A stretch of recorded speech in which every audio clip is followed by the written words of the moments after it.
സംസ്ഥാനത്തെ ചെക്ക് പോസ്റ്റുകളിൽ മിന്നൽ പരിശോധന. ആര്യൻകാവ്, കോഴിക്കോട്, പാലക്കാട് മേഖലകളിൽ നിന്നും അനധികൃതമായി സൂക്ഷിച്ചിരുന്ന പണം വിജിലൻസ് പിടിച്ചെടുത്തു. സിജു കണ്ണൻ ഞങ്ങളെ പ്രതിനിധി ചേരുന്നു. സിജു, ഓപ്പറേഷൻ കിച്ചടിയുടെ ഭാഗമായി വ്യാപകമായി സംസ്ഥാന വ്യാപക റെയ്ഡ് നടന്നിരുന്നു. അതിന്റെ ഭാഗമാണോ ഇത്?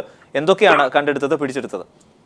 അരുൺ, ഓപ്പറേഷൻ നികുതി എന്ന പേരിലാണ് ഇന്ന് വിജിലൻസ് റെയ്ഡ് നടത്തി സംസ്ഥാന വ്യാപകമായി റെയ്ഡ് നടത്തിയിരിക്കുന്നത്. പ്രധാനമായും എക്സൈസ് ചെക്ക് പോസ്റ്റുകളിലും വാണിജ്യ നികുതി ചെക്ക് പോസ്റ്റുകളിലും ആർടിഒ ചെക്ക് പോസ്റ്റുകളിലുമെല്ലാമാണ് പരിശോധന നടക്കുന്നത്. എല്ലാ സ്ഥലത്തും ഒരേ സമയത്ത് ഇന്ന് രാവിലെ മുതൽ പരിശോധന വിവിധ സംഘങ്ങളായി ആരംഭിക്കുകയായിരുന്നു. ഇതിൽ വിവിധ ചെക്ക് പോസ്റ്റുകളിൽ നിന്ന് അനധികൃതമായി സൂക്ഷിച്ച പണം പിടികൂടിയിട്ടുണ്ട്.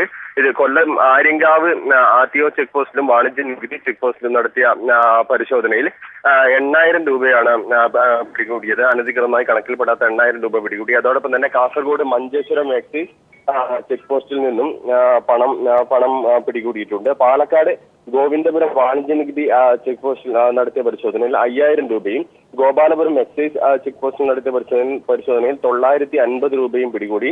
ഏറ്റവും കൂടുതൽ പണം പിടികൂടിയിരിക്കുന്നത് കോഴിക്കോടാണ്. കോഴിക്കോട് അഴിയൂർ വാണിജ്യ നികുതി ചെക്ക് പോസ്റ്റിൽ നിന്ന് മാത്രം 21,500 രൂപയാണ് പരിശോധനയിൽ പിടികൂടിയത്. അതോടൊപ്പം തന്നെ വയനാട് മുത്തങ്ങ വാണിജ്യ നികുതി ചെക്ക് പോസ്റ്റിലും പരിശോധന നടത്തി. ഇവിടെയും പണം പിടികൂടിയിട്ടുണ്ട് വിവരമാണ് ലഭിച്ചത്. പല സ്ഥലങ്ങളിലും പണം പിടികൂടിയിട്ടുണ്ടെങ്കിലും കൃത്യമായ ഒരു കണക്ക് നമുക്ക് ഇതുവരെ ലഭിച്ചിട്ടില്ല.